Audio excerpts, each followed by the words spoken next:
Yeah, it says live on my end. Okay, awesome. Hi, everybody. We're live. Welcome to the, what month are we in? November live show for the Shelf Space Book Club, where we have Elle from the channel Elliot Brooks. Yay!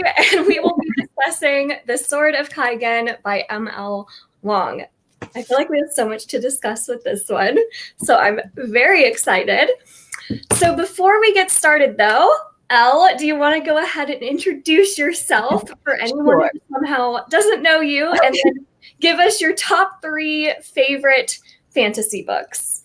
So I am Elle from Elliot Brooks, and she caught me off guard. I didn't realize. She told me right before she was going to ask me this. I would have thought about it harder. I feel like I just have to group Sanderson books together. Otherwise, it would be a bunch of them. Yes. I'll stick to some of my favorites from this year. Okay. A lot of you, if you watch, I really enjoyed Fireborn by Rosaria Munda. It was a great political fantasy with dragons. And then I recently read The Knife Never Letting Go per Jessie and then Jade from Bedtime Bookworms recommendations. And I definitely really enjoyed that one too. So I don't know if they're like all-time favorites, but I really enjoyed them. But favorites from this year, I love it. Those are good ones. Awesome. I'm seeing everyone say hello in the chat. Hi, everybody. Oh my gosh. I'm trying to feature as many people as we can here. Hi, Victoria. Oh my goodness. Alan, I can't wait to see how much. So I feel like we need to clarify here. So Jessie and I did not talk to each other beforehand, really at all, with the exception of the very beginning. I don't know how she feels. She doesn't know how I feel. And Alan had refrained from watching my review, and her and Alan were talking about what they think I think of the book. So at some point, I feel like I gotta play that message of yours. Yes. So I don't know what Elle thinks of it quite yet, but from what we've discussed, I don't know that it's going to be all positive. So if you want to play my video. Okay, this goes beyond you don't think it's all positive. This is like you think I hate it. Hold on. Let's see. Hopefully you guys can hear. I'll put it up to the mic. Elle hates this book. I'm laughing so hard. She hates it. No, I'm just kidding. Elle, I don't think you hated it. Like, I hope it's not like level of like Rage of Dragons for you, but I definitely don't think you liked it. You laughing? So laughing. So it's funny too because I'm just thinking about Alex from Worldhoppers joking that we always find a way to hate on Rage of Dragons. And even in that message, it gets brought up. We don't legit like totally think that book is bad, guys. It's just like she just knows I didn't love it. So yeah. So I don't think it's going to be positive, but we'll find out. I'm curious what you think I thought of it from the little discussions that we've had. I think you liked it. I think you have some issues with it, but I think you liked it. I would say if you had to give it a rating, you would give it like a 4. Wow, that's really good because that's what I gave it. That's really good. Okay, so I'm curious in the chat, everyone, what did you all think of it? What was your star rating? And then we're going to talk about some spoiler-free thoughts and find out truly if Elle hates this book. I feel like a lot of people who were excited for this already watched that review, so I feel like people know. Yeah, I haven't watched the review yet. And for anybody that doesn't know me, I don't give star ratings. Like I kind of will sometimes I'll write it down for my own, thoughts like, oh, this is like maybe a 4 or so. Yeah. That's more so if I'm trying to figure out if I want to take it into my local used bookstore because I take in books all the time there. But I don't give public star ratings. So if you guys think, everybody thinks I gave it, oh wait, I see a 3.5. Yeah, I'm seeing a lot of people love this book. I'm seeing a lot of like 4.5, 5 stars. That's awesome, you guys. I'm so happy about that. Yeah, I see so many people loved it. A lot of people really like it, which is great. Yes. 3 stars. All right, Elle, so give us your spoiler-free thoughts overall. Okay. Spoiler-free, what did you think of it? So I feel like this author has the potential to become my new favorite author. If they keep writing, I think that because they hit on the things I love in books. Yeah. But it also had a beginning that wasn't my favorite. And then the last chapter, which we'll get into in the spoilers, I didn't love. There was a couple things throughout that were a little not to my taste that took me kind of out of the story. Mm-hmm. But the things that it did well were my absolute favorite things to see. So I loved it with like some asterisks put in. Oh, yay! So I'll tell you why you guys were so confused. You guys kept saying Takara should eat glass and sit on a track. And I have thoughts about that character. And so I was like, I'm just going to keep my mouth shut. And you guys were like, I hate him. Elle hates his book. I'm like, that's a really fun. Oh, that is too funny. So it was actually very positive for you. It sounds like we kind of have the same thoughts overall, where I thought the beginning and the ending were the weakest, but the middle part of the book was so strong. So, yeah, I think I have a slightly unpopular opinion based off of what I've seen other people say, in that I did not think the majority of the end was too long or that it dragged. It was just the last. There's a couple things about the last chapter that we'll get into in the spoilers. But otherwise, I loved pretty much everything until the last chapter. So I think most people like felt like it, died down and then it wasn't as good and it went on too long. And I'm like, no, this is what I want to see. I want to see this stuff right here. So of course you loved it because you have good taste. Yeah, and because I love tragedy and sadness. Okay, can I just say, so the beginning obviously was a little, not my favorite. Right. I don't know what this says about me that my interest went up 1,000% when the dad hit his kid. I was like, oh, okay, so this is gonna get deep. Like, what does that say about me? In the feels, yes. And I will say that, keeping it as spoiler-free as possible, my overall impression of this book, I thought, like, while I was reading the middle of it, that I was going to give it 5 stars easily.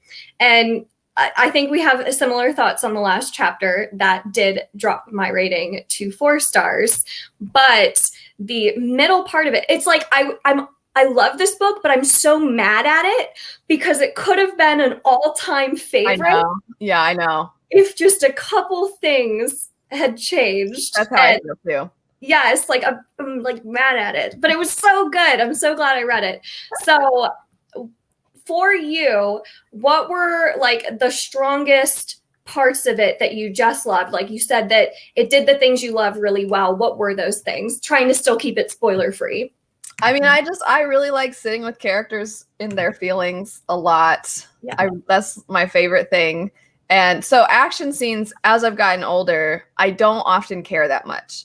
And action scenes have to have consequences. And this book's action scenes have serious consequences. So that was a big plus. And it's not like, not that like everybody has to die or something like that. That's not necessarily it. But I want to see the aftermath. And that's what we get in a lot of this book, is the aftermath and the consequences of violence. And I loved that. And I loved the character growth. I'm a character-driven reader. And I loved I also like, because this book, for those that didn't read it or haven't finished it, it follows a mom and her son.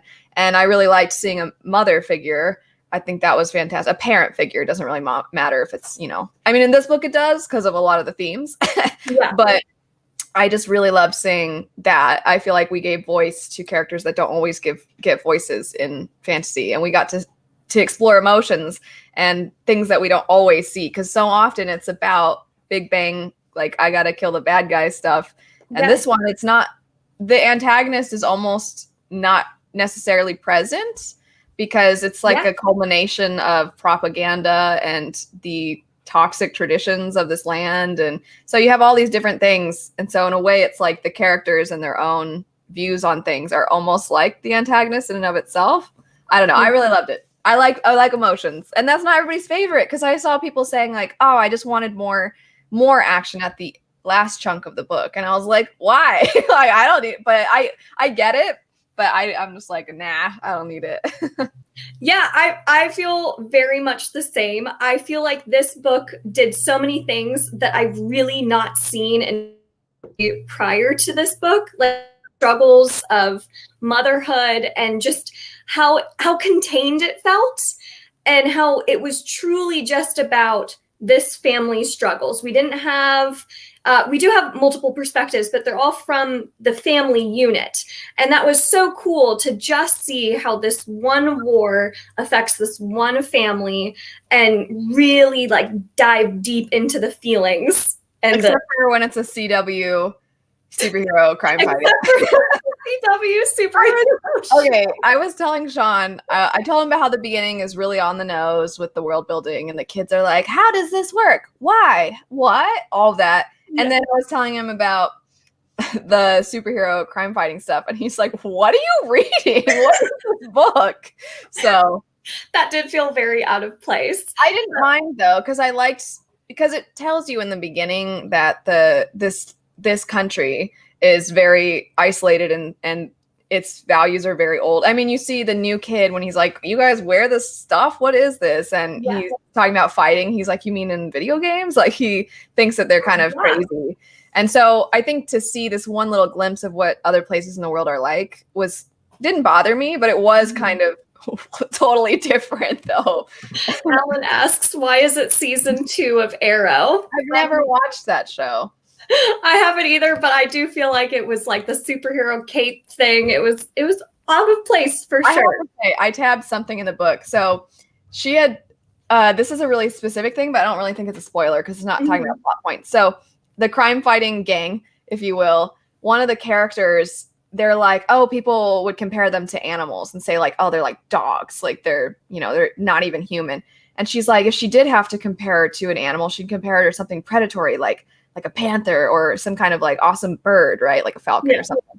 And then like the next page, she's talking to somebody who has the superhero name Firebird and their name is Robin. And I'm like, is anyone going to tell her this? But she's talking to him. She's like, I don't know why he would accept a bird name because birds are terrible. They're like demonic. And I'm like, you just saw your other friend as a bird though. And then also, do you know what a robin is? Who's going to break it to them? Like literally it's their name. So, but then it addressed that later because then somebody's like, well, that's a robin. And she's like, it's a bird. So I'm like, oh, maybe she knows. But I was kind of like, you just said your friend is like a bird. And then you're like, birds are terrible. So Christy asked a good question. How did you think the writing itself was? And this will kind of get into when we talk more like spoiler discussion.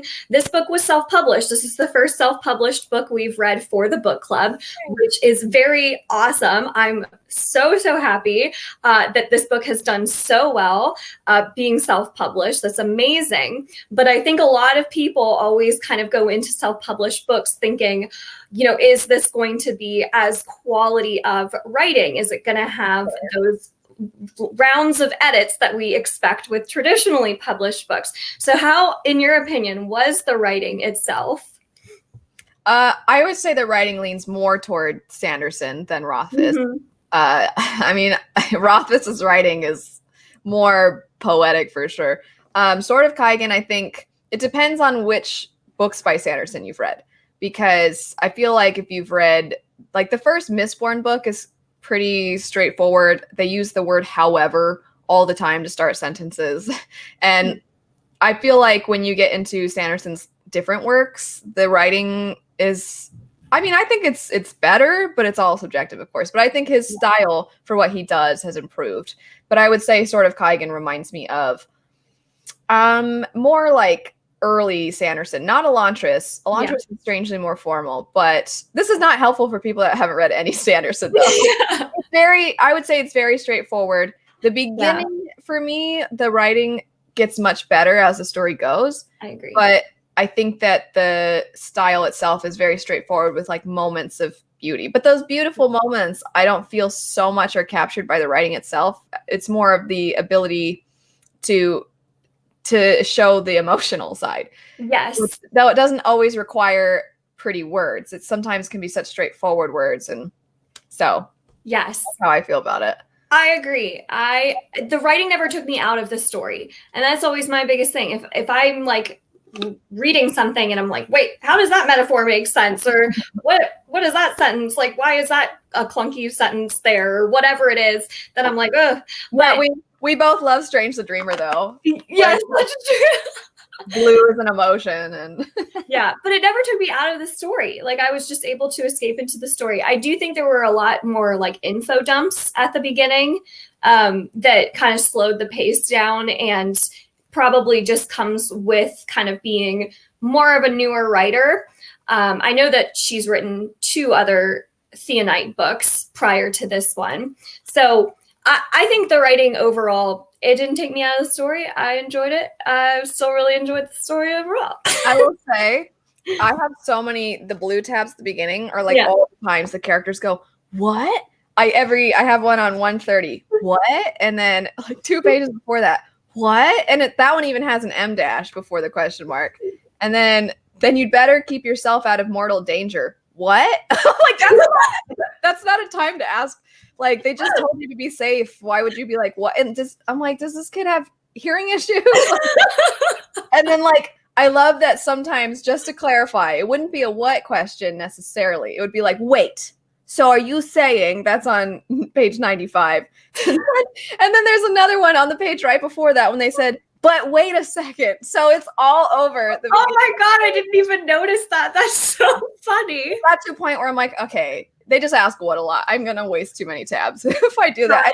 I did tab like one time later when that same person was like, wait, they what? And I was like, oh, cool. We brought it back 400 and something pages in.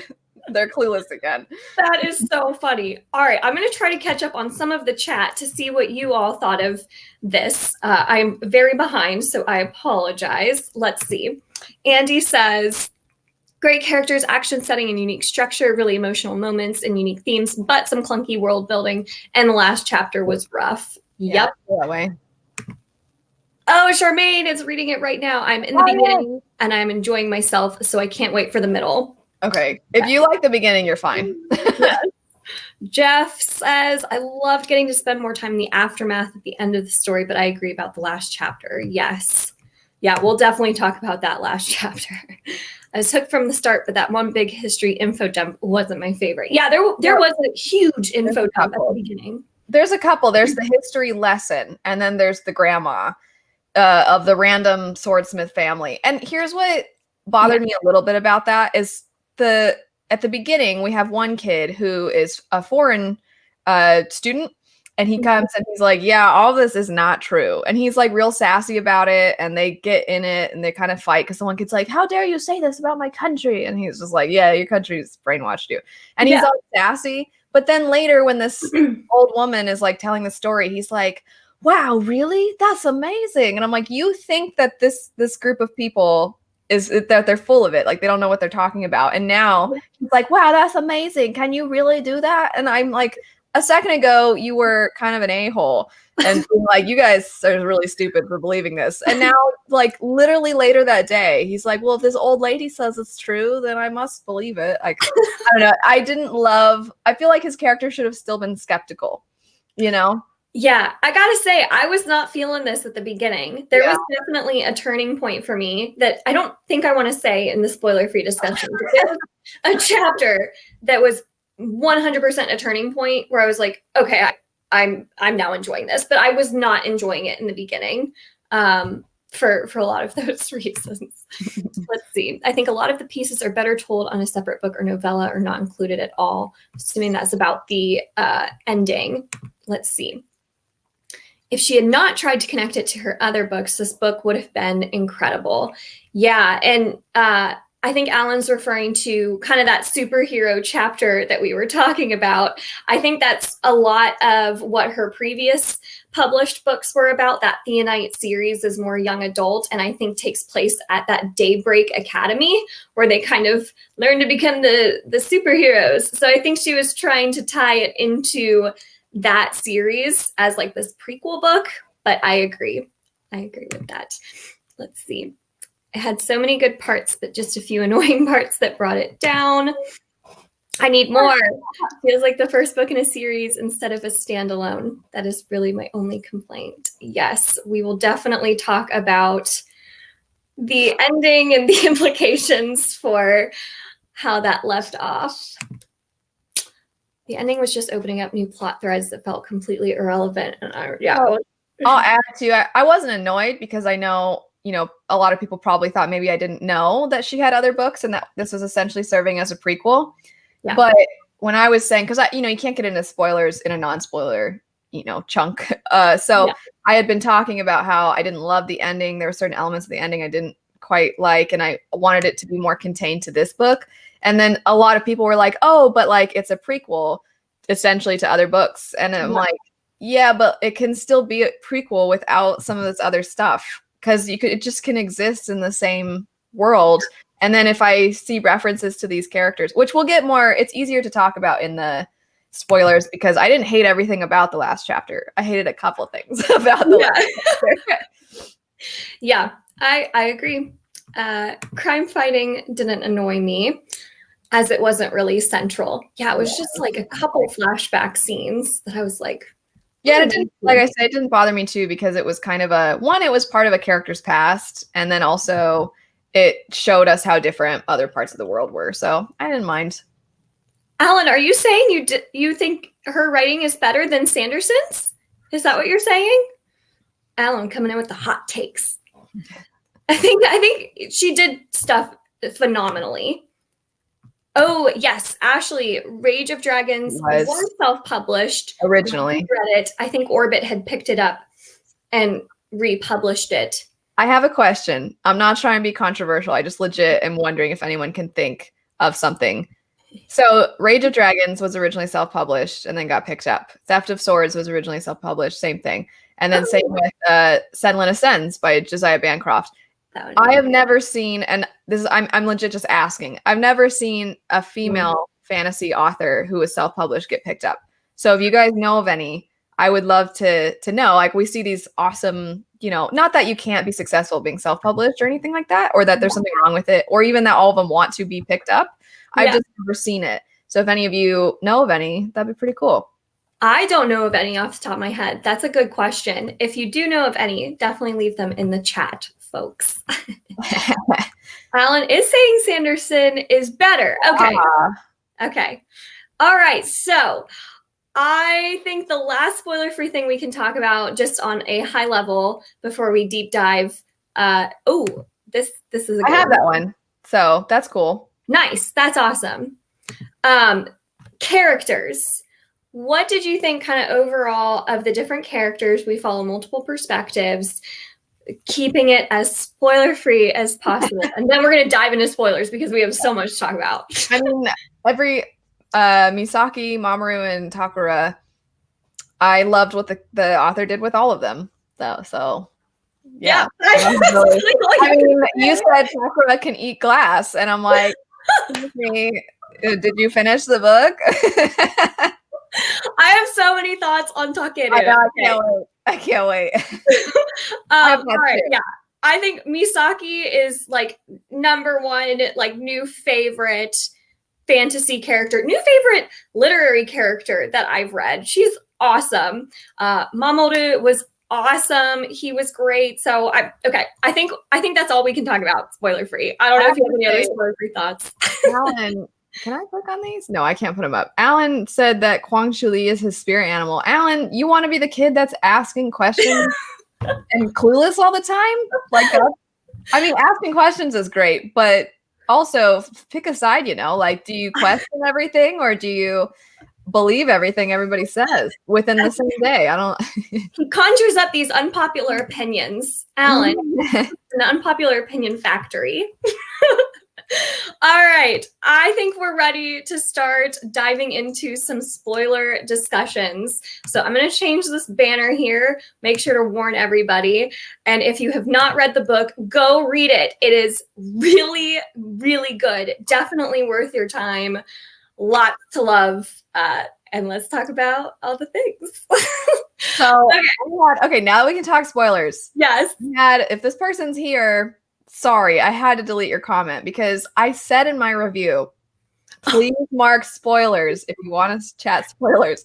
And somebody's like, why kill off Mamoru like halfway through the book? And I was like, Dude. And I was like, hey, mark it spoiler free. And then 20 minutes later, I didn't see. And I was like, all right, I just got to delete this because you can't ruin that for people. That's a huge, oh my God. That was such a huge moment. I couldn't believe it.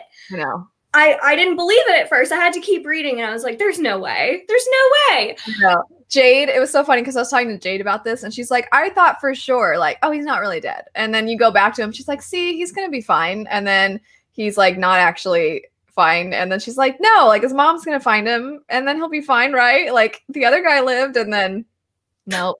No, I was absolutely shocked. And I have to say that chapter 10, I think is the chapter number. Yeah, I don't know. I don't remember when things happen, like what chapter markings. I just have tabs. There was a chapter that I bawled through the whole chapter. I was ugly crying, couldn't finish the chapter through my tears. It was disgusting. So I don't know if anyone else fell victim to ML Wong's tragic storytelling. It got me too because I was talking about earlier, I don't always love action scenes, right? They have to really matter or be really well done for me to care. Yeah. And this action scene lasts quite a long time. It's cool. I mean, they do really cool things with the magic and stuff as well. But I'm reading it and, you know, like the teacher dies and you're like, oh, and that part, I knew Takara, there was more to his character anyway. But like when he puts his hand on his son, and at first his son assumes it's his uncle. And then like he looks and it's his dad, like just that moment. And I'm like, I know he loves his son. And then, but like, I was like, oh man, I thought that this book was going to have the mom die. And then the son would like, you know, his whole life would be changed. I didn't think the son would die. I'm shocked. So, and that line too, when it says like, everybody would think that his younger brother was the first or the youngest to conquer the Whispering Blade, but they would never know it was actually Mamoru, but he would only do it the once. And I was like, what are you doing to me? So like the action scene, your face just. Yeah. That are you trying to cry like right now? No, I'm good now. I've cried it out. But Stacy said the exact same thing. The piece with he was the youngest to use the Whispering Blade, yet no one would ever know. Oh, the thing that got me was when Misaki is mourning over Mamoru's body and says that even that time that she had was enough. Like having him for even a portion of her life was enough. And like, oh my God, and he was enough for his younger brother. The whole thing with him, it was just, that was so horrible. It was so horrible. Oh my God. Mamoru's body. Yeah. It was horrible. So I'm curious. That they cried when she found him. Jade, I was ugly crying. I didn't cry. Books have never made me cry, but this one was pretty close. And I was caught off guard too, because since there's so much action, when he gets stabbed, I was like, it's not that I was zoning out, but you know, when you're reading and you're kind of like, you're not quite feeling things, like you're just kind of going through. And then I got to that part and I was like, wait, what? And then I had to go back and read it again. And I was like, but he can do that scabbing thing, right? He'll be fine. And then like his guts come out. I'm like, I don't know if his magic is strong enough for that. Yeah, I was like, I don't think he can scab that. Oh my God. Inside smacking him. Yeah, I know. Horrible. So I'm curious, like, because I think we both kind of felt in the beginning we weren't sure about this book. What was the turning point for you? And if you're in the chat, what was the turning point for you when you really started to love this book? Or did you love it just from the start? I think as soon as we had Mamoru and Misaki together, like when they have like their conversation, when he's sitting outside and I jokingly said like, when his dad hit him, I was like, where are we going with this? Like everything from then on pretty much, and until the last chapter, but almost everything from then on, I loved. And I mean, I think that the scene where she's fighting with him in the dojo and stuff, like, I don't care about, I'm like, this is lasting a little longer than I want. Like, we get it. She's awesome. And like, this is a cool moment for them, but it was still a great scene. But I just mean like everything after that was just fantastic. So I know a lot of people didn't like that it was action heavy and then settled, but right. It worked. Yeah. I agree. For me, it was a little bit earlier. It was right after the flashback chapter, actually, when Misaki knows that the war is coming and is like, I'm taking the kids, I'm leaving, and is about to like totally. Oh, so right after. So it took you a little longer. Oh, okay. Yeah. Yes, it was chapter 7. I remember specifically. I was like, oh my God, chapter 7. I'm here for it. When Misaki finally stood up with that one moment to Takeru and said, I'm taking the kids. I don't care what you say. I was like, okay, I'm here for this. And then it was like, oh, too late. But for me, it was like when Mamoru was watching the news and he's like, they used that image last time. And then they're like, oh, it must have been an accident. And he's like, no, this is the third or however many times, right? And then his dad like smacks him basically for questioning the Empire. And I was like, dang, okay. But see, the family starts out in different places. You know what I mean? So for me, it was like once you get their dynamics together, then I liked it a lot more. And I didn't mind the way in which she set it up, where you see them separate. You see him at school, you see the propaganda. But I just feel like, I don't know, I don't like using words that sound so incredibly negative, but I feel like we kind of like stumbled our way into the family dynamics, which is the part I think makes this book so great. Yeah. But we kind of had to get through okay, so if you don't know, this world is very sexist and traditional and brainwashed, and also like, because there's a couple things for me. I would think that if the Empire was so passionate about keeping people believing in certain things to the point where like men will hit their children, I wouldn't think that a foreign like child would be allowed to just go to school and question things openly. You know what I'm saying? Like, I would think they would be a little bit more strict about who comes into their country and could potentially influence people, especially when you see later they don't even want them to say there was a battle. You know, they're like, all these people died in a storm, that whole thing. So I would think if they're that strict at the beginning, they wouldn't just allow some like bumbling idiot kid being like, your history isn't wrong. Right. I'll on my iPad or whatever thing he had.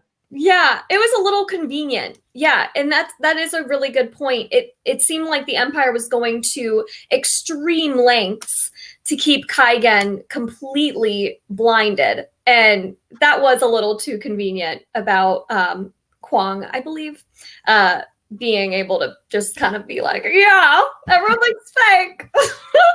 Let's see what other people think of the turning point. Oh, geez. They said reading this book while pregnant with my first child, Misaki's perspective and fears of some other really got to me. I would bet. Jeez. Yeah, I can see that. I cried when Misaki found him. Yes. Misaki talking to the body, it was what got me yeah, I agree. I like could not see the page through my tears. I'm glad I was alone for that. Long focus on the after effects, especially at the different I completely agree. That was the thing for me. Okay, chapter 11, Alan, was when it changed for you, when she stabs Takeru because she hate Takeru so much. We're going to talk about Takeru at length. Okay, chapter 11. That was good. Oh wow, Gregory, that's awesome. Turning point was chapter 2. Okay, good. Yeah, alternate history. That was a really interesting setup to immediately be told that this island has been fed propaganda. That was something I hadn't seen before. I felt lukewarm, but it was chapter 7. Yes, Angela, I agree. Chapter 7. Yeah. Misaki's tragic backstory for me. Okay, the timing, because when she's in the bunker and everybody's crying and she's totally zoning out, Misaki didn't have that tragic. How dare you? So when she's in the bunker and then we go back to like Robin and I'm like, why are we going back here now? And that chapter ending with it being like, it was all supposed to be worth it because that was the whole reason she married Takeru. And that was like the reason, because she was like, well, I have to trust my father. He knows best. My family will be safe. This is what's best. And then all of this happened. And yeah, that I was like, dang, that was good. I love when when I'm like, why is this here? And then it's like throws in my face to just, trust the author. Well, yeah. Hiyori was one of the most tragic. I have thoughts on that thing, the Hiyori plotline, where I kind of thought that I don't know how to word it, but it kind of felt like we were really piling on like I don't know how to word this without it getting awkward, but Misaki saves Hiyori while the act is happening, and I'm like, yeah. I mean, I don't know how exactly things work when you like kill somebody while that's happening, but I wouldn't think it would be like I just in time got my fluids out. Does that make sense? Yes, I know what you're talking about. Like, how did she get pregnant from that? I know technically it's possible, but I just feel like if it's gonna be during that moment that she kills him and not like after or something. So I don't know. I think there was maybe a possibility that it was like multiple times. Yeah. That it happened. That's kind of what I was thinking in my head. Yeah, that's true, Gregory. I mean, I know that's why I know, but like the chances are so slim. Yeah. They're super, super slim. Yeah. So oh man. Jade agrees. It was supposed to be worth it. And I have to say, after that moment of finding out that she agreed to marry Takeru for the like protection of her family and for the stability that it would provide, and then finding out that that truly wasn't the case, that she lost her child, even by choosing Takeru, I was expecting her to dwell on that for a really long time in the book. Like, I thought that was going to be something that we sat with her character for a really long time, of her just going over the regret and all of that. And I have to say, she kind of was like, it is what it is. Like, this is my path and I'm gonna move forward. She didn't like dwell on that decision and the regret. It was a really interesting choice to have her instead just look forward and just try to make the best moving forward for her family and try to protect her family from there. I really loved Misaki's character work in this book. I think I interpreted it as she had been regretting the whole time, and that her time with Mamoru was not what it could have been because this wasn't the life that she chose necessarily. Like, she did. Yeah. I mean, I really liked that about her character, was that I think she kept thinking like, well, my father was supposed to know what was best and my husband was supposed to protect me. All these people said this is what would happen if I just went down this path and I followed tradition. And I think she was almost in denial about the fact that like her own choices also she didn't want to accept that she played a role. Not like that she was responsible, but that her actions in her life, because her father gave her the opportunity. He was like, yeah, you can go marry that other guy. Just know you don't have my approval. Yeah. You know? And like, so I feel like it was hard for her because that's part of growing up, is recognizing that you have to take responsibility for your own life. And she was so in regret that it caused her to not appreciate her son the way she could have. Yeah. And like, anyway, so I feel like that was part of like, out of respect for him in his death, realizing like, I have to stop thinking that my life is ruined just because, like I didn't choose a certain path. I can still have good moments, and I'm going to do that for your brothers, and I'm going to work harder from now on. And so I love that. I loved it. She was such a good character. Oh my God. And I thought it was really interesting how she wasn't maternal right away. She didn't feel that love for her kids right away that she was expecting to. And it's because she thought of them as Takeru's kids. She didn't really see them as her own. And I love the change that happens in her character where she finally realizes, oh my God, these children have just as much of me in them. And it tries to kind of explain that to Hiyori when she gets pregnant, is like, that's not his kid. That's your kid. I loved all of that, and how you really saw that flip the moment that Mamoru starts to like really open up to her. Oh, poor Mamoru. I also liked, because I think you had a character who didn't really want kids. I mean, I feel like she went down that route because that's what she was supposed to do. And so she was thinking, like, they kept telling her, like, it'll change as soon as you hold your child, you'll understand. And she was like, yeah, I don't, but because of tradition, I mean, she's not going to be like, yeah, I had the kid, but it turns out I don't want it, and then like walk away.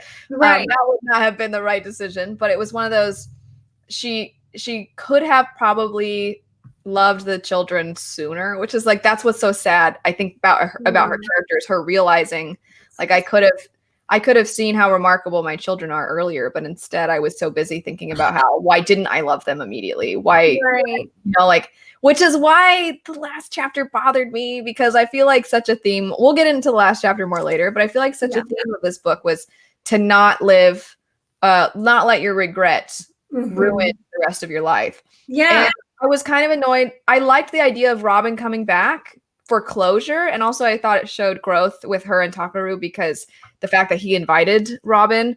And so I was like, oh, this is cool. She'll get closure. And especially how they left things, I was like, okay, there'll be healing here. But I did not like that she was getting like all flushed, and she was like, I'll always love him. And like, and I'm just like, okay, what the heck? Like, I don't like this.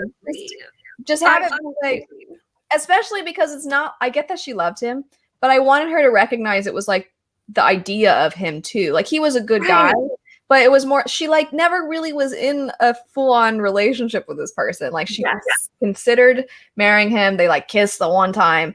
And then for forever, she's like, I should have been with Robin. And I wanted her to see like that she loved him as a person, and that she was like, because he obviously had a kid and he fell in love with someone else, and like she has her kids, and she even calls Takaru love at one point at the end. So like things are going well between them as well as they can. And like to have that happen, like, I would always love him. I'm like, let's clarify like him as a person. Let's not have you getting all hot and bothered around him. I just didn't like that. I didn't like that. I agree. I totally agree. So Abby, this is an interesting one. It annoyed me that Misaki is such a strong female character, but she stayed in the marriage with Takeru and didn't stand up for herself. So it's interesting because we are introduced to Misaki kind of in the present, but we get the flashback scenes where she's very different. She's very strong-willed, independent, and it's the opposite kind of what she is in the present. Did you believe that shift in her character? Did you buy it with her entering that marriage with Takeru, considering who she was prior to the marriage? I think so, because I think that she so believed, I mean, I think this book actually provides a lot of commentary on society's expectations. And in their society, they so strongly believe in their traditions and what their elders saying as being wise and true. Yeah. And like her dad loved her too. That's the thing, is he did love her and he wanted what was best. He wasn't a terrible person. So she had so much trust in her father, which I think, for as heavy-handed as some of the other things were, I feel like that maybe wasn't as in your face, but the trust that she had in her father to do what was right by her. And then so she kept thinking like, okay, if I just obey my father, and then if I just obey my husband, because that's what they've been taught for so long. And it was her freaking father-in-law that was the worst. I mean, he was, oh my God, like that scene where he hits her after her miscarriage. And like, that's why I was like, okay, something's up with Takaru, because he doesn't really he says mean things, but like he like when he picked her up and he walked away, and he I bet in that moment he wanted to kill his dad, but same thing, like they can't talk back to their parents. They can't say anything. And I can't imagine like to feel that helpless, your wife, because you see later that obviously, you know, his mom had trouble having children also. And like to see that happen in his wife, and I feel like he wanted to kill his dad in that scene. And the amount of times that he probably felt so helpless that he couldn't do anything because of their freaking tradition. So I felt like Misaki falling victim to that same ideology and having such a hard time breaking away from it. I think it made sense. She only could be free from that when she was literally away from it. And then when she came back to it, it was like, well, this is what we believe, and kind of fell right back in. Yeah, I completely agree with everything you said. And I also found it believable. I also found it a really interesting commentary on Japanese culture specifically. And I'm no expert on Japanese culture, so I don't want to speak too much on it. But from what I know of Japanese culture from living there for 7 years, the values that they have are very much in line with the values that I saw Misaki have in the book. The honor, the obedience, the respecting of the elders, the idea. I mean, they do have a problem right now, if you look it up, with sexism as being something that they're still working on as a culture. So it is really interesting how it commented, I thought, very well on Japanese culture specifically, that I don't think we get a lot of when we read Western inspired fantasies. We see characters act a lot differently. And I think that's why I thought the author did a really good job of having this accurate portrayal of Japanese culture. But again, I'm no expert, so I don't want to speak too much. Isn't there a thing right now where I'm sure I have I don't have the numbers accurate, but there's something like, I think they're getting to a point where there are more elderly people than there are children right now in Japan, because like women are starting to go into their careers and they have so much value in caring for their elders that a lot of times they start to care for, their elders, and they're working and they're like, I just don't really have time for kids. And then like nobody's having kids. So yeah. And it's also interesting because kind of on that same note, the women in Japanese tradition are very much homemakers, which I feel like is tradition for a lot of different cultures. Yeah. So that's kind of the same in Japan, but I think they're a little bit, at least the Japanese male perspective, they don't want to substitute in being the homemakers if the woman has the career. So they're also having an issue where it's just really interesting. I've tried reading articles about it because it's so fascinating to me, but there's a lot of nuance to that I don't want to comment on too extensively because I'm no expert. But yeah, I do see a lot of folks saying kind of similar things. What I was getting at, yeah. Yeah, the birth rate is really low. I really like that they showed a different culture with different values. And I think it's very difficult because when I first started reading, I always end up, not intentionally, but you project your own feelings onto characters. So when they were talking about, by the way, Setsuke, what is her? I don't know how to pronounce her name. Her friend's name, the fisherwoman. Oh, Setsuko. Legit, like the best friend character ever. Oh, she was the best. But anyway, when they're talking about like daughters, right? And the Hayori's like, my baby is really, or no, she had a son, but she was talking about, no, I'm forgetting who said what, but basically at the beginning when they're like, do you think they could pass as a boy? And like all that stuff. And like when Misaki thinks like she would have liked to have daughters because maybe she could have had some more of herself. They would have been more like her children, that sort of thing. Yeah. And in that moment, I'm like, speak up more on behalf of like that little child. Because she was like, maybe I could have imparted more of my beliefs. And I'm like, impart them now, like get it out. Like, because she kind of does, but really subtly and like kind of meekly. And I was just like, but what I think was good was that the author, while heavy-handed initially, I do feel like throughout the book is showing you like, this is the reason they are the way they are, which is why Takaru's character I liked, because when he finally does, like him and his wife agree to be like partners and things, he doesn't suddenly like become some like feminist, like, yeah, women's rights kind of a character. Yeah. He still has his issues for sure. But so does Misaki. I mean, so much of the things is that we see from her point of view. So we have so much more empathy for her. But then because there are times like, so many times, which I think we get in hindsight, that she realized she kept expecting Takaru to come to her and to like save her, when she didn't necessarily go to him either. And so like they both just have these very like stoic, like, there's lack of communication basically. Yeah. I know a lot of people want more of Takaru's character, and I totally get why, but at the same time, I think if we saw him and her both being like holding everything in, I would have been annoyed because I'd be like, just talk to each other. And then I would have been frustrated by that. I agree completely. This is a good point. Yeah. We do always see females in competition with each other. It's awesome to see female friendships. It is truly awesome. All right. So I know that the chat has already been talking about Takeru. I feel like everybody wants to talk about Takeru. So do you like Takeru's redemption? The redemption for him. This is why, you guys, when you were saying that stuff, I'm like, I can't say anything because the guy sucked, right? You see him and you're like, this guy sucks. Like there's no unless you're, I mean, I guess you could deny, but like I feel like there's little denying that he was a jerk, right? And so you're getting like, this guy sucks, and then you like the duel stuff happens and you find out more about him, and I feel like what the author did a good job is show the cycle of abuse, like what it does. Because he didn't hit her. He wasn't physically abusive, but he said terrible things. He was always like, get yourself together. Come on, woman, get yourself together. Like that kind of thing. That's true. He is no Boash. We can't talk about Boash though. Yeah, we can't talk about Boash, but that's funny.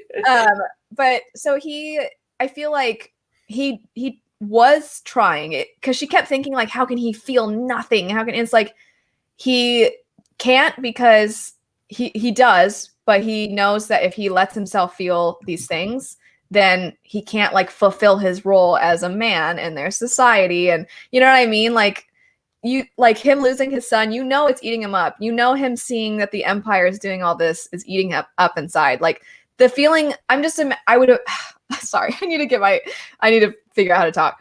That scene when they're like, we're gonna burn all these bodies, and he's like, he can't do anything. I'm just imagining the amount of times he felt helpless when he was beaten by his father, and he sees the way his father treats his family, and he couldn't do anything. And then he sees it again, like now for his people, and I'm like, that sucks. Like he can't do anything. And what I liked is in that moment, Misaki's like, why doesn't he do anything?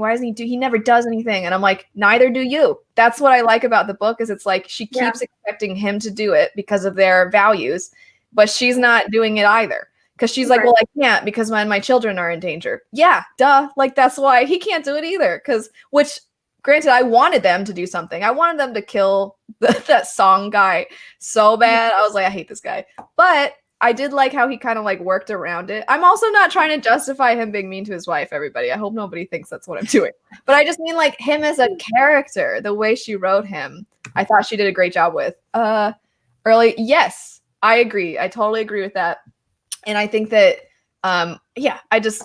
she had loving parents.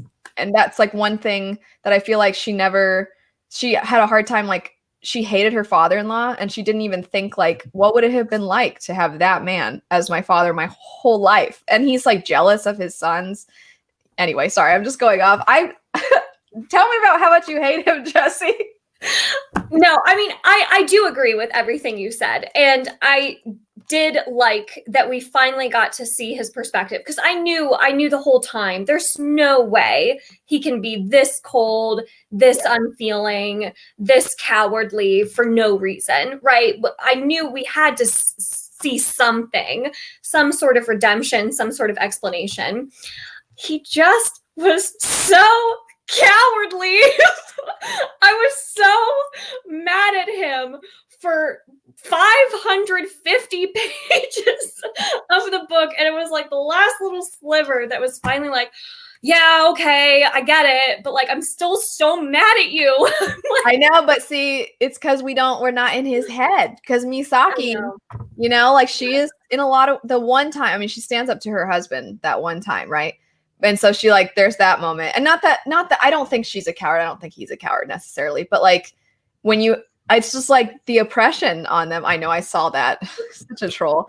The oppression put on them and their society. You know what I mean? And like, but that's what I liked, that we see her frustrated and mad that he's not doing anything. And so we feel similarly to her, like, yeah, he sucks. How can he do this? How can he not feel anything? Why doesn't he stick up for his people?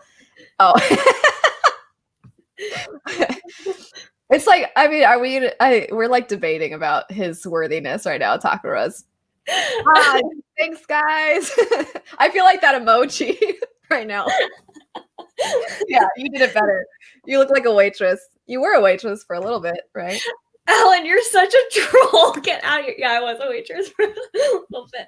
Oh my God, that's so funny. No, I agree. I mean, I agree. I totally agree. And I'm so glad that we got the little bit of his perspective. I think that was so important to finally get. And like you said, if we had gotten his perspective the whole time, that would have been so unbelievably frustrating because you just know that if they just had one conversation with each other, everything would be fine. And that would have driven me nuts. I got to add too, when we're talking about emotional moments, he felt his brother and his son dying. And then that's true. Like he literally felt it when it happened, and then he has to keep going and gathering people. That's what I mean by like. So I'm like not mad that you're like it's so cowardly because yeah, it's so frustrating. It doesn't stick up for people, but to know that he knew his brother and his son died, and then his wife's like, we have to go back, and he's like, no, and because he already knows, and like he has to just keep on going and trying to help everyone else. Oh man, that's so sad. That would have been so sad. No, You froze when it happened and you're like, oh. I'm super happy with how she ended Takeru's story. I don't think I would have been as happy if it had just continued to be the same Takeru that we would have gotten the whole book. And I love their duel scene. Their duel scene was excellently done, and how that it was almost like instead of them having an honest conversation with each other, they like duked it out like martial artist style. I feel like this whole book is saying, you know, it's okay to get in fights with your significant other. It's actually healthy. But it was like all the emotion was in the fight instead of in the words. I don't know. It was really cool. Very fitting up for them. For them. When he offers himself, when he just like puts his head down, he's like, okay. And she's like, what? And then she's like, what the heck, man? Don't make me do that. Also, I want to say, I loved how he went about handling the Empire when he's like, well, I wouldn't want to take resources away from other people who need it. That was so clever. I was like, cool. Because there's this one group of like the small group of people, and you know, other people believe wholeheartedly in what the Empire says as well. There's no way you're going to take them down. So it's like, a quiet way of defeating them and conquering them is like they're having their own they're having like their own they're like truly more isolated now, you know what I mean? Yeah, absolutely. I missed that one, not only but to feel it. I know, right? Feel it. Oh yeah. And I have to say that the moment it was going to be hard to win me over with Takeru, no matter what you did, was when they threw Mamoru's body in the pile of the rest of the bodies. And he was just like, okay. I know. Yeah, but Misaki she didn't do anything either. I know she didn't do anything, but at least she was like, no, you can't take my kid. And he's like, shut up. I was so mad. I think he was mad. Or not you. Sorry, that came out weird. I think him in that moment, like he was upset, but at the same time, like, in his mind, the same way that she's like, I can't say anything because my children will get hurt. I think he's like thinking, because we don't get his thoughts, of course, but I feel like him in that moment is like, please stop, because what about our other children? What about everybody else here? Yeah. Like they could, you know, like I can't imagine feeling that helpless when you're the one now who's supposed to take care of everyone. Because her whole, like, if I just do what I'm supposed to do, things are supposed to work out. He did that too. He always followed orders. And then he's seeing this all come crashing down. And it's like, anyway, I just like the way it played at both of they're actually like kind of similar in they are ways. Yeah. I saw someone say that they had a lot of very similar like emotional struggles. I forget where that chat was. I'm so sorry I missed that chat. So I know, oh my God, I can't believe we're already almost at an hour, and I really want to talk about the last chapter. So let's talk about the last chapter because I mean, you already kind of mentioned it with Robin and how I almost wish, and I know she was trying to tie it back to the other series where I think Robin's kid is one of the main characters in the other series. Mm-hmm. But I almost wish Robin had died so that she could have gotten at least closure and been like, with him dying? Like, okay, like, he's dead. I can accept, you know, who he was for me, what he did for me in the past, and how he helped me get to where I am. But now I can just move on from it. I didn't want the Robin stuff. I didn't want it. I didn't need it. So I would have liked her getting closure. I think it would have fit in the themes if she had got closure with him being alive and accepting that, like, she loved him for what he was to her and who he is as a person. Yes. But, like, also to not be like, because to me the vibe was like, oh, if my husband dies, like, we're totally getting together again, right? That's the vibe I got. And I'm like, I don't like this. Like, it kind of negated, it didn't quite negate it, but I felt like it somewhat did the growth that her and Takara had.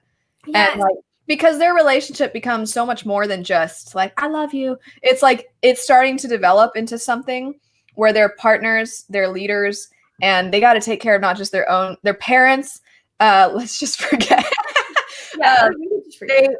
They are such a powered couple at this point in, like, every way, right? And then to have Robin come back and her being like, Robin, our hands touched while we were doing the dishes, to, like, my new restaurant. I'm like, why is she starting a restaurant? I don't care about Robin. I think I saw almost everybody say, and Robin wasn't even that great of a character. I feel like we've talked about this maybe like in a previous Worldhoppers video. Shout out to Worldhoppers. If you're not following Worldhoppers, I'll link it down below. I've learned this. Okay, before we go on, I have to say, I legit, I don't know if any of my patrons are here, but I was doing a reading sprint with Jade last night and I was wearing this. And then I had a video go up today and I'm wearing this. And then I have another video going up soon where I'm wearing this. And I'm like, people are going to figure out. My hair and makeup is different. I try to match it sometimes to the books I'm reading. So clearly, it's not that I bulk filmed. So I'm like living in this sweatshirt. So merch, guys, it goes to charity. Yeah, I just got that sweatshirt. I'm super excited. It's coming in the mail soon. I just walk around with like no pants on and this sweatshirt all the time. I love it. Anyway, sorry, we got very sidetracked. Okay, so what I was gonna say was, I don't even remember. Oh, Robin as a character. Okay, I know that characters like this exist in fantasy in all books that are like, I'm not gonna kill no matter what they do to me. They could come and stab me and I still won't kill them. I'm like, God, I hate characters like that because I'm like, it's self-defense. Like, I feel like we've talked about that where it's like the trope of like feeling like a monster if you kill somebody, even if they did something horrible to you, or it's like they're this horrible murderer person. She's like, what if it's a rapist or a serial killer? And he's like, not. Yeah, no, I won't kill. I'm like, so I didn't even like Robin as a character, and then to bring him back at the end, I was just like, ugh. But also, I feel bad for his derpy little kid, just like running around hugging everyone. Joanna,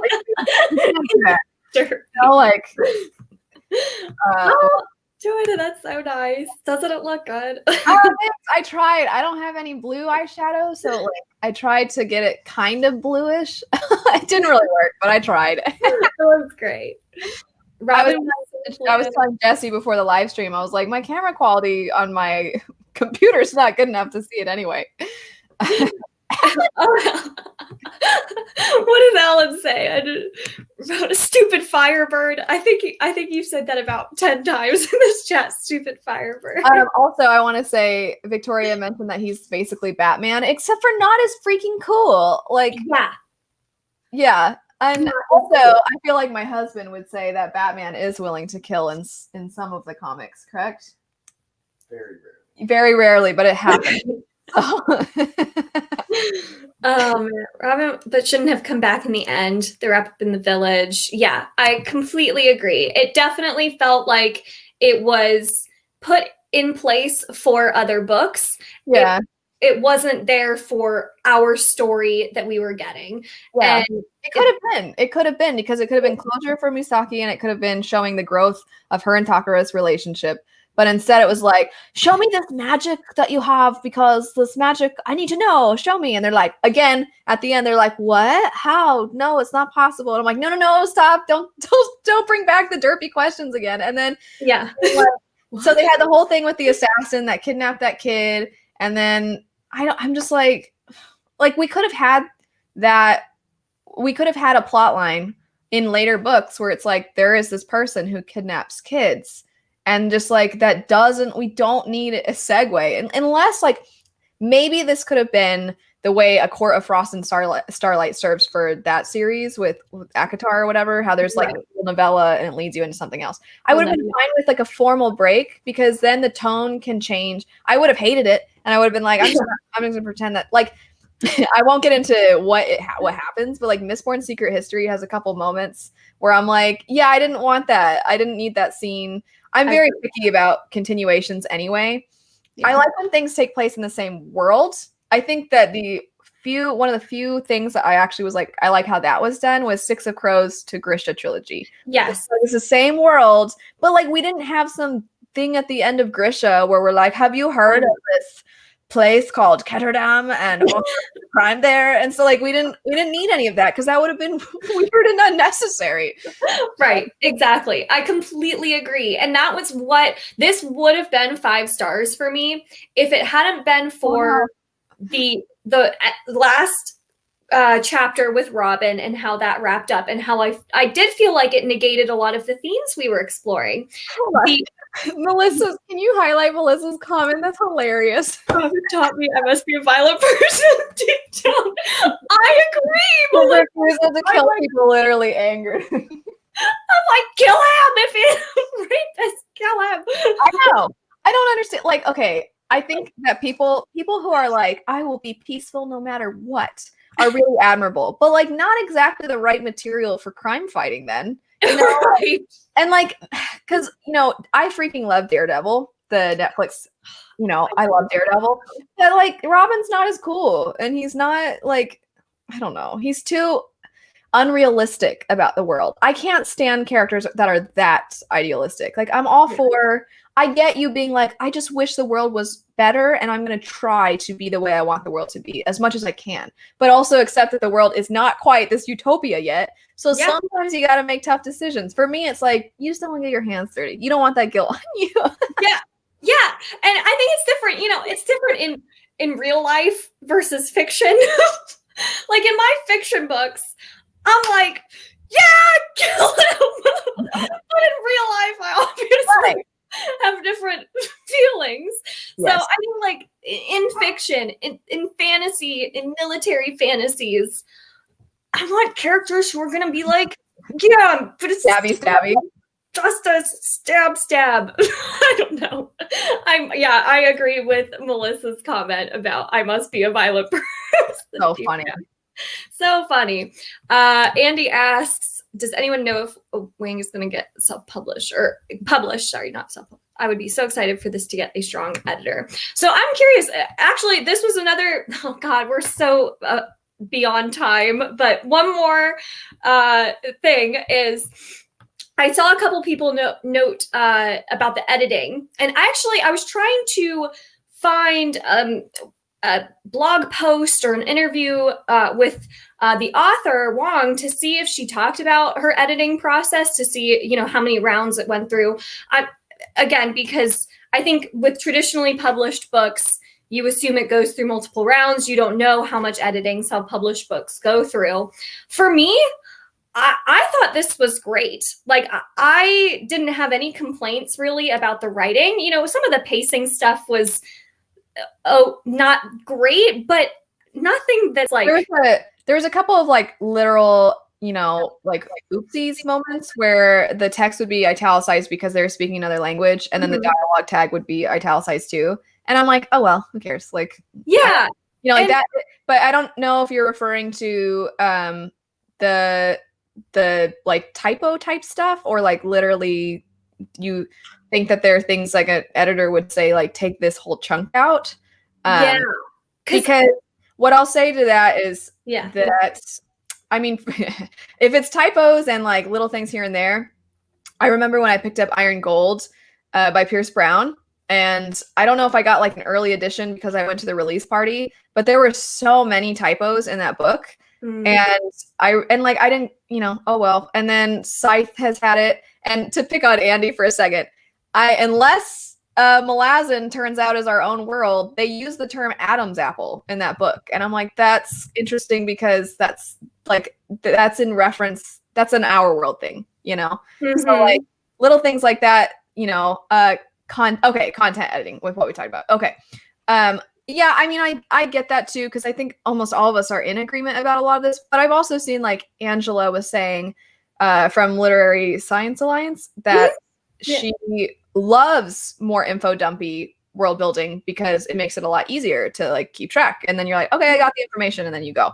And I think that it's hard because some content things are so subjective. Because there's content things in other books that I'm like, I hate this. Why is this here? And other people love it. So even though the majority of us would definitely think that like a lot of us agree about a lot of things here,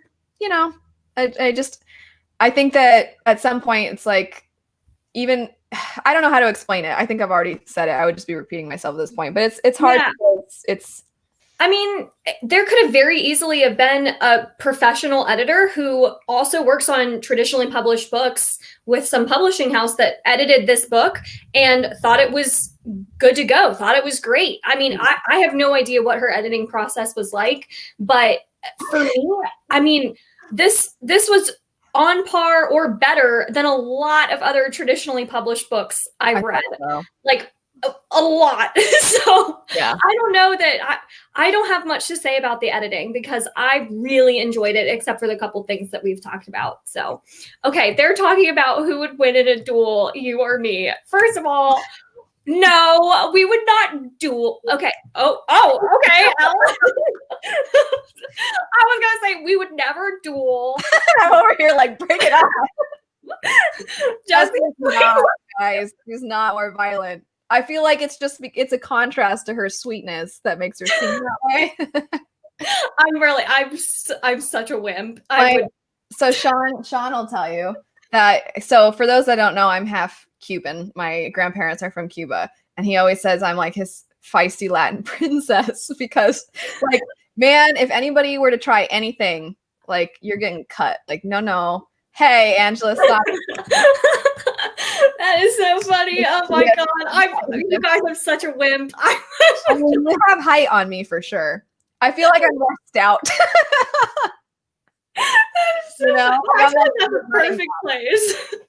Perfect place to end this conversation. Oh my God. We have to duel sometime. Yeah, you would have like the reach better, and I feel like you have longer fingers, so you could get like, like the stereotypical girl clawing thing and break out some of my Disney character moves. Yeah, I just have like a really good pain tolerance, and I'm really stubborn. Did you guys see my what is it called, the cover challenge?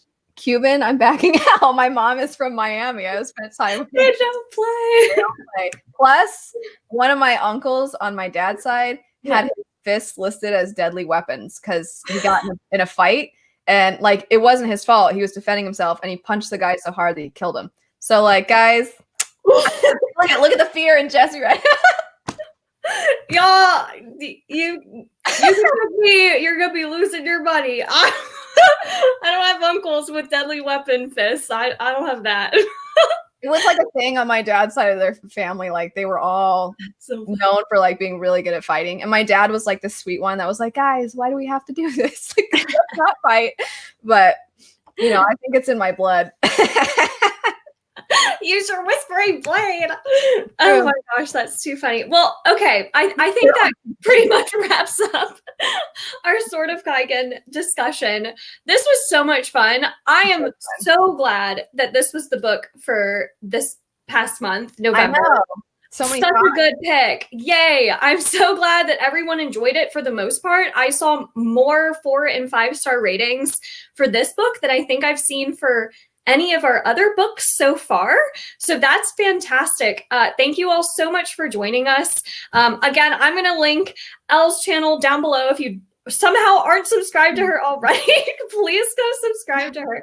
I'm also going to link the Worldhoppers channel down below since we gave them a shout out. If you don't mind, on the author's website, they have a list of character art, and one of them is an artist I follow, Mare Wild and Company, I think is what it's called. They do, like lots of Zelda art. They do Final Fantasy art. They had some Sword of Kaigen characters, and it's phenomenal. The artwork for those characters. It's from Misaki and Takara. I almost wanted to save it to see if we could somehow like put it on the screen, but I think that's too difficult. But guys, it's great. Type in, like, go look at the character art that this person does. Okay, I'm gonna find that and I'm gonna link it down below as well in this description box. Thank you, Elle, so much for joining us for Shelf Space for November. This was awesome. Thank you all in the chat who joined us. If you needed a reminder, this month we are reading Promise of Blood by Brian McClellan.